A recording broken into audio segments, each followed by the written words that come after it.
일요일에 찾아뵙는 연불리의 비밀노트 2부 순서 시작하겠습니다. 이사님, 이제 10월 넷째 주 증시 살펴보겠습니다. 이번 주 어떤 이슈 있나요? 네, 10월 21일은 이제 중국의 기준금리로 불리는 그 대출 우대 금리가 이제 발표가 되고요. 10월 22일은 이제 미국의 알파벳 구글이죠. 여기가 실적 발표가 있고 현대차 인도법인이 이제 이날 드디어 상장을 할 예정입니다. 10월 23일은 미국 연준에서 이제 발표하는 그 경기 동향 보고서죠. 베이지북이 공개되고 그날 테슬라가 이제 실적 발표가 예고가 돼 있습니다. 10월 24일은 이제 한국의 3분기 GDP 성장률이 나오고요. 미국의 10월달 이제 마켓에서 발표하는 종합 구매자 관리 지수 PMI 지표가 나오게 되고 아마존, SK하이닉스, 현대차가 실적 발표가 예고가 돼 있습니다. 10월 25일은 이제 미국의 10월 미시건대에서 발표하는 소비자 심리 지수가 발표될 예정입니다. 네, 이번 주에도 증시 변수들이 많은데 어떤 변수에 좀 주목하면 좋을까요? 사실 이제 경제 지표는 큰 건 없어요. 근데 이제 중국에서 금리 인하 가능성이 좀 높으니까 실제로 지금 중국 부양책이 좀 기대 못 미치는 거 아니냐 막 이 얘기 또 나오잖아요. 근데 그거를 지금 중국 정부도 알기 때문에 또 금리 인하를 할 수도 있죠. 그래서 금리 인하를 해준다면 좀 어쨌든 중국 정부가 부양을 계속 한다는 의지가 나오는 거니까 긍정적이겠죠. 그래서 월요일 날 대출 우대 금리 인하할지 한번 좀 지켜보시면 되겠고, 그다음에 역시 이번 주에 제일 중요한 거는 기업들의 실적입니다. 근데 이게 너무나 중요한 기업들이 많은 게 알파벳, 아마존은 이들이 이제 그 AI 투자를 하고 있어서 엔비디아 주가에 영향을 줄 수가 있거든요. 그래서 어떤 멘트 할지 좀 지켜보시고, 테슬라는 이번에 그 로보택시 공개 이후로 주가가 폭락을 해버렸죠, 갑자기. 근데 실적 발표가 사실 더 중요한 이벤트죠. 그래서 실적 발표에서 내년에 이제 모델 2가 나와야 되거든요. 그러니까 상반기에 나온다고 했는데 저가형 이 차를 언제 공개할지 이걸 좀 얘기를 해줬으면 좋겠거든요. 그래서 테슬라 실적에선 그런 부분 보시고, 또 이번 주에 하이닉스 실적 발표 있습니다. 그래서 삼성과 다른 좋은 실적을 한번 내줄지, 그러면 또 모멘텀이 되겠죠. 현대차도 지금 이번 주에 실적도 있는데 인도법인 상장하잖아요. 근데 상장하고 나서 현금을 한 4조 원 정도 확보할 건데 이걸 주주들한테 어느 정도 돌려줄지 이 힌트가 실적 발표에서 좀 나올 가능성이 있습니다. 그래서 이런 이제 개별 기업들의 실적이 이번 주는 증시를 좀 좌지우지하지 않을까라고 좀 생각하고 있습니다. 세부 이제 이슈들 살펴보려고 하는데요. 미국 정부가 엔비디아 AI 칩 수출 제한을 논의하고 있다, 이런 보도가 있었어요. 국가별로 수출 상한선을 둔다는 건데 반도체 시장에 어떤 영향이 있을까요? 이건 당연히 좀 악재가 될 수밖에 없어요. 만약 이걸 하게 되면. 근데 논의 중이라 아직은 모를 텐데 일단 지금 미국 정부가 중국은 규제를 하고 있잖아요. 네. 근데 이제 중국만이 아니라 중동에도 중동 국가들이 사실 이제 AI를 도입해서 무기 목적으로 쓸 수도 있는 거잖아요. 이 미국 안보에 위협이 될 수 있다는 거죠. 왜냐하면 미국 정부가 지금 중동과 사이가 그렇게 썩 좋은 편은 또 아니기 때문에 이게 칼끝을 미국으로 겨냥할 수도 있다. 그래서 아마 중동 국가부터 대상으로 해서 엔비디아와 AMD의 고성능입니다. 이 AI GPU 수출을 어느 레벨 이상은 못하게 막는 걸 좀 고민을 하고 있다고 합니다. 근데 이게 이렇게 되면 중동까지 규제를 하게 되면 결국엔 중동에서 그칠 문제가 아니라 많은 나라로 이게 번져버릴 수가 있거든요. 그러니까 상한선을, 미국과 사이 안 좋네 이러면 다 걸어버릴 수가 있는 거죠. 그럼 미국이나 우리나라도 마찬가지지만 이 GPU나 이런 이제 거기에 메모리 들어가는 이 메모리 반도체 만드는 기업들은 이게 상한선이 정해지면 당연히 그 이상 생산을 못 하니까 경영할 때 좀 불편할 수밖에 없거든요. 그래서 반도체 기업들한테는 상당히 악재가 좀 될 수밖에 없다. 그래서 아직은 근데 어느 정도 규모로 할지, 중국의 어느 나라를 할지는 정해지지 않아서 좀 지켜보시면 좀 좋을 것 같고요. 다만 그만큼 이건 또 긍정적인 부분은 뭐가 있냐면 AI가 이제는 그냥 AI로 우리가 이걸 활용하는 문제가 아니라 그냥 안보로 보고 있어요. AI 자체를. 그렇기 때문에 국가가 명운을 걸고 여기에 투자하겠다는 또 의지니까 그런 부분에 있어서는 돈이 안 돼도 투자하겠다는 거거든요. 한마디로 국가가. 그런 면에서는 좀 긍정적일 수도 있다. 그래서 양면성은 있다고 좀 보시면 좋을 것 같고, 다만 저는 단기적으로는 부담은 안 될 것 같아요. 왜냐하면 엔비디아 칩을 구매하는 거의 대부분은 미국의 빅테크가 사지 뭐 중동 국가나 중국 회사들이 아직 많이 사는 건 아니거든요. 절대 비중을 따지면 없는 건 아닌데, 그렇기 때문에 이 문제는 당장은 사실 영향을 줄 만한 이슈는 아니에요. 근데 어느 시점에서 중동이나 중국이 큰 또 고객이 될 수도 있는 거잖아요. 근데 만약에 이걸 시행했을 때 미국 빅테크는 매출이 줄고 중동에서 갑자기 이제 투자 많이 하는데 미국이 하지 말라 그래 버리면 정부가 엔비디아 타격을 받을 수도 있는 거죠. 그래서 몇 년 후에는 부담이 될 수도 있지만 향후 1, 2년 정도는 아직까지는 뭐 중동이 뭐 큰 고객사가 되기는 시간이 걸리기 때문에 이 부분은 아직은 너무 우려할 필요는 저는 없지 않나 이렇게 생각은 하고 있습니다. 삼성전자 얘기 좀 해볼게요. 요즘 파운드리 사업부가 참 힘든 시간을 보내고 있지만 그래도 차세대 기술 하이 NA EUV 이 노광에 필요한 핵심 소재를 삼성전자가 상용화했다는 뉴스도 있었습니다. 어떤 뉴스인지 설명부터 좀 해주시죠. 그러니까 이제 EUV라는 게 뭐냐면은 그 기존 그 빛의 파장이 있는데 되게 두꺼운 빛이 있고 좀 얇은 빛이 있는데 얇을수록 이 동그란 원판에다가 선을 많이 그리겠죠. 그러면 반도체 훨씬 많이 뽑아낼 수 있어요. 그게 이제 EUV죠. 아주 가는 펜이라고 보시면 되겠는데, 근데 그 펜을 하나 더 업그레이드한 게 하이 NA라고 보시면 좋을 것 같습니다. 그래서 굉장히 고난이도 기술이거든요. 근데 이거를 지금 TSMC도 하려고 해요. 그래서 이 장비를 만드는 회사가 역시 ASML입니다. 일부에 말씀드렸던 실적이 안 좋았지만, 근데 이 회사 장비가 없으면 사실상 첨단 반도체는 못 만드니까. 근데 여기서 중요한 게 뭐냐면 CNT 펠리클이라는 소재를 한국의 FST라는 기업과 삼성이 공동 개발했어요. 이게 뭐냐면 그 반도체에 보면 마스크가 있거든요. 이 마스크의 회로를 먼저 그려요. 그럼 빛을 여기다 쏘면 이 마스크의 회로가 밑에 웨이퍼에 그대로 투영돼가지고 우리 사진 찍는 거랑 좀 비슷하거든요. 그래서 이제 마스크를 통과해서 빛이 딱 밑에 찍히는 건데 이 마스크를 보호를 해줘야 됩니다. 왜냐면 여기 오염물질 같은 게 좀 들어갈 수가 있어요. 그래서 이거를 보호하는 걸 우리가 펠리클이라 그래요, 이름을. 그래서 유리처럼 생겼어요. 딱 이제 막아줍니다. 그럼 오염물질이 안 묻겠죠. 근데 일반적인 소재를 이 EUV에는 쓸 수가 없는 게 EUV라는 빛의 특성이 자꾸만 어디 닿으면 얘가 흡수돼요. 얘가 흡수되면 안 되고요. 밑에 통과해야 밑으로 갈 거 아니에요. 흡수되면은 제대로 이게 선이 안 그려질 거 아니에요. 그러니까 EUV는 너무 좋은데 치명적인 단점이 흡수가 잘 돼가지고 근데 펠리클도 일반 소재를 쓰잖아요. 흡수돼 버려요. 그러니까 이제 이게 통과가 안 되는 거죠. 그래서 흔히 투과율이라고 하거든요. 그 흡수되는 걸. 그래서 지금 가장 일본의 미쓰이라는 회사가 만든 게 아마 투과율이 한 90% 될 거예요. 삼성도 일부 쓰거든요. 근데 그럼 10% 버려야 되잖아요. 네. 그래서 이번에 만든 게 뭐냐면 CNT라는 소재를 썼어요. 아마 여러분도 들어보셨죠? 탄소 나노튜브. 거기 탄소 나노튜브 구멍이 송송 뚫려 있어요. 그래서 그냥 통과가 돼요. 네, 그거를 드디어 개발을 했다고 합니다.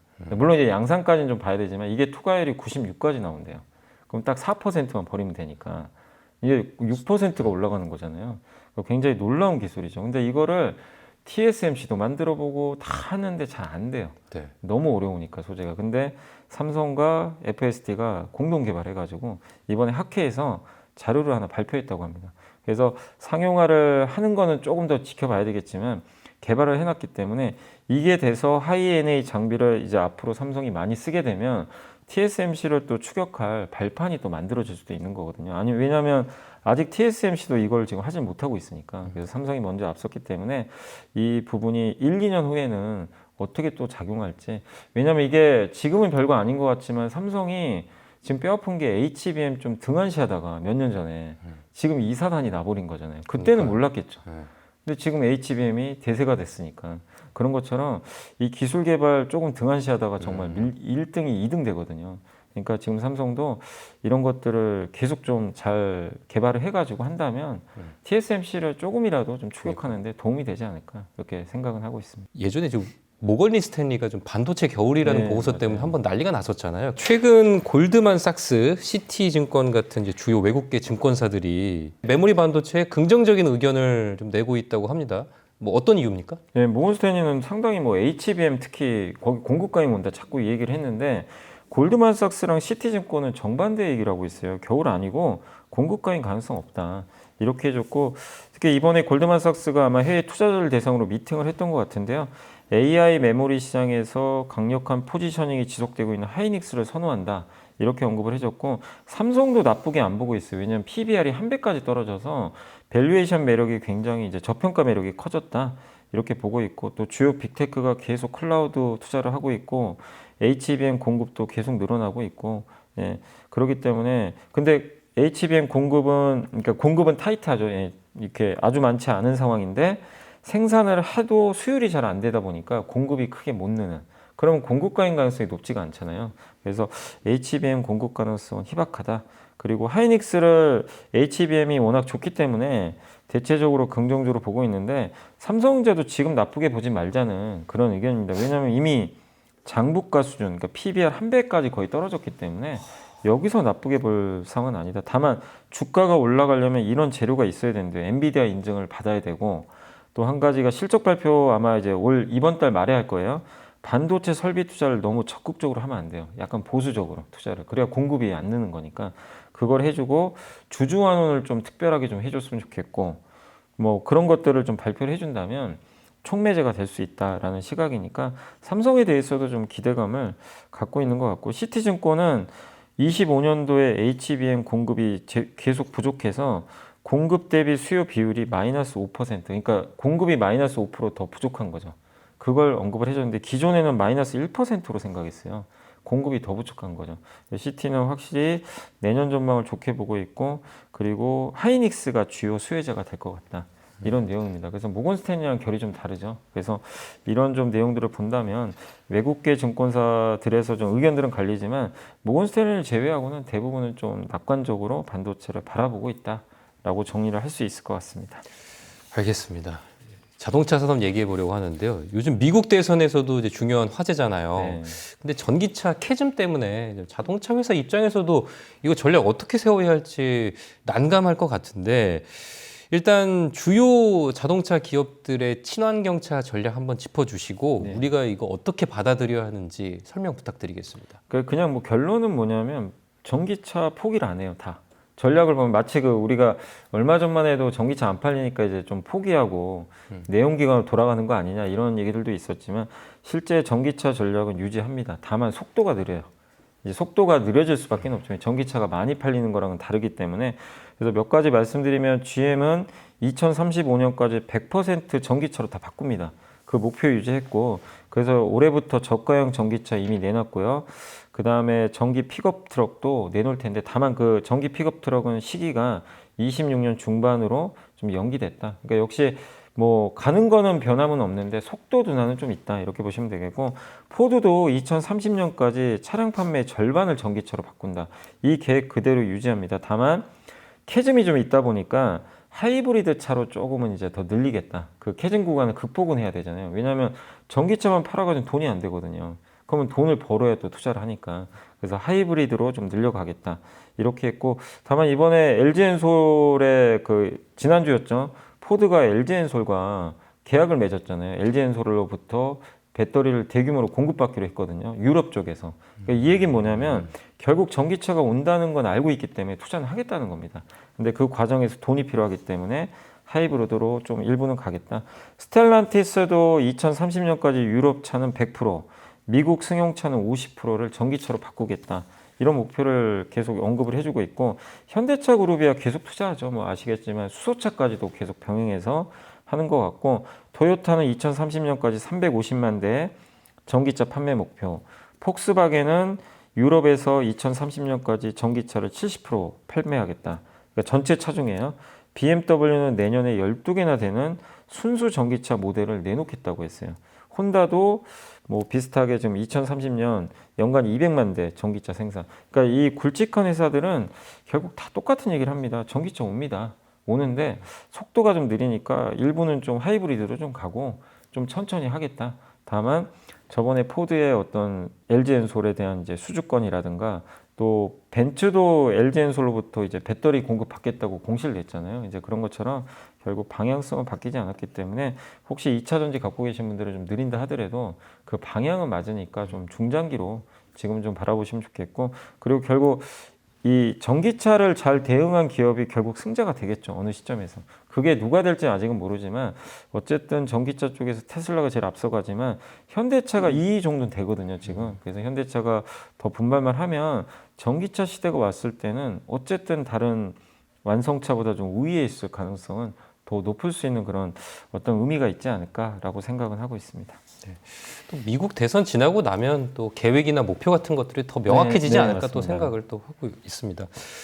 요즘 핫한 중국 얘기해 보겠습니다. 이 중국이 해운업 탈탄소화 시동을 걸었다는 보도가 있었어요.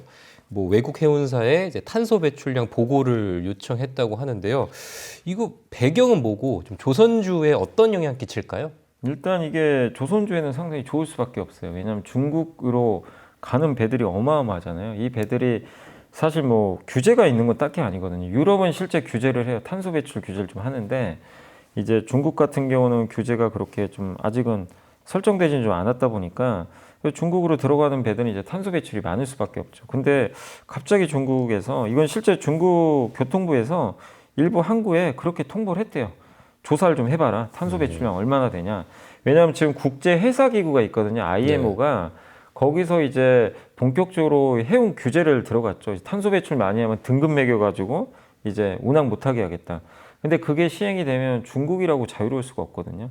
그러니까 이제 중국도 좀 늦었지만 일단 배들을 한번 조사해가지고 한번 이제 어느 정도 배출이 되는지 이 글로벌 기준에 맞춰야 되니까 그러니까 일단 중국이 요청했으면 중국은 되게 또 빨리 하거든요. 이런 것들을. 예. 그래서 중국으로 들어오는 선박에도 환경 규제를 좀 걸 가능성이 높은 것 같아요. 그러니까 조사한 다음에 규제를 만들겠죠. 그래서 그러면 친환경 배로 어쨌든 바꿔야 됩니다. 예, 바꿔야 되기 때문에 그런 관점에서 저는 상당히 뭐 아직은 구체화된 건 아니지만 조선주들한테 좀 긍정적일 수 있고 또 지금 중국이 계속 부양책을 쓰니까 선박 수요도 계속 늘어날 가능성이 있거든요. 그런 관점에서 미리 좀 수요 조사를 해가지고 탄소 배출에 좀 유리할 수 있는 그런 좀 친환경 선박으로 더 전환하기 위한 그런 좀 조사가 좀 시작되지 않았나. 그래서 조선업 전체로는 교체 사이클이 계속 이어질 수 있는 그런 좀 중요한 또 뉴스가 나오지 않았나라고 생각은 하고 있습니다. 2015년쯤에 우리 조선사들이 해양 플랜트 닥치는 대로 수주했다가 갑자기 저유가 때문에 손실이 꽤 컸잖아요. 그래서 이 해양 플랜트의 악몽이다 뭐 이런 얘기도 있었는데 또 최근 분위기는 좀 다른 것 같습니다. 하나오션이 해양 플랜트에 다시 힘을 주고 있다고 하는데 배경이 뭡니까? 하나오션이 갑자기 3명의 외국인 임원을 영입을 했는데 다 해양 플랜트 관련된 임원이에요. 그러니까 이제 이걸 왜 임원을 이렇게 들여왔을까? 이걸 하는 게 이제 사실 해양 플랜트는 몇 년 동안 금지 단위였어요. 너무나 안 좋았어요. 사실 회사가 망할 뻔했어요. 하나오션도 옛날에 대우조선해양 아시죠? 삼성중공업 마찬가지였습니다. 뭐 현대중공업까지 그때 그냥 돈을 적게 까먹은 게 아니라요. 한 2014년, 15년 동안 현대중공업이 까먹은 게 4조 8천억. 네. 어마어마한 손실이죠. 국민 세금도 많이 들어갔죠. 네, 맞아요. 그래서 정말 아프다 보니까 이제 등한시했는데 근데 최근에 그래도 삼성중공업은 좀 하고 있었거든요, 현대랑. 근데 하나오션은 아예 이 사업을 멀리 하고 있다가 갑자기 임원을 들여왔고 또 최근에 싱가포르 해양 플랜트 회사 중에 다이나믹 홀딩스를 아예 공개 매수하겠다. 이번에 고려아연처럼 그렇게 좀 선언을 했습니다. 그 얘기는 뭐죠? 이제 해양 플랜트를 해야 되겠다. 왜냐하면 그때랑은 좀 달라진 게 저유가가 와도요. 지금 해양 플랜트 이 발전, 그러니까 시초 단가가 많이 낮아져서 수익성이 좀 좋다고 합니다. 그러니까 이 시장을 놓칠 수가 없는 게 여기는 진입 장벽이 되게 높아서 중국이 들어오기 어려워요. 어려운 데다가 대당 단가가 한 척당 2조, 3조 원짜리거든요. 그러니까 굉장히 고부가 가치 선박이죠.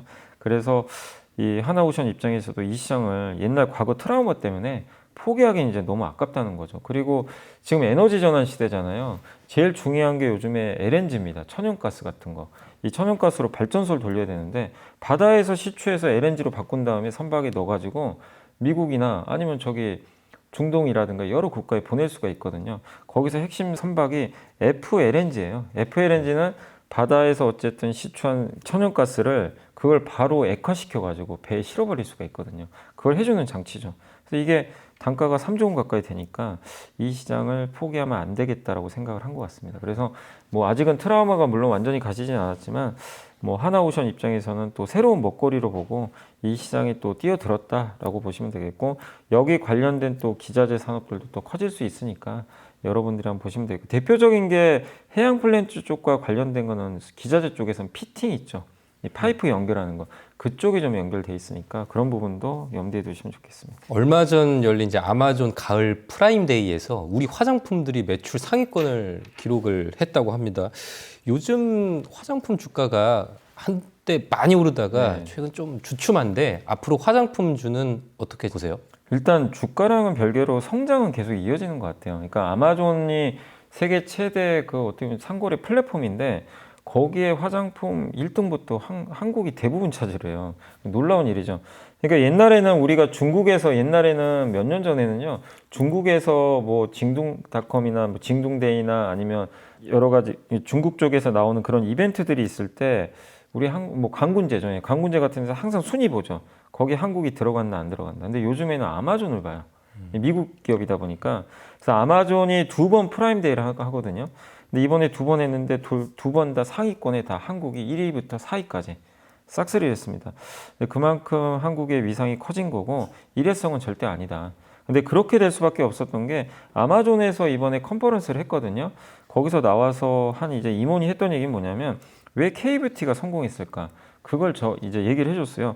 첫 번째가 원료와 제형을 중시하는 트렌드래요. 그러니까 뭐냐면 지금 MZ 세대들의 특징은 화장품을 쓰더라도 약간 너무 화학 성분 많고 그런 거는 별로 선호를 안 한대요. 그러니까 약간 자연 성분이라 그러죠. 그래서 이번에 조선미녀에서 나온 이 선크림 중에 쌀로 만든 선크림이 있대요. 실제 쌀을 이용해서 선크림을 만들었다고 합니다.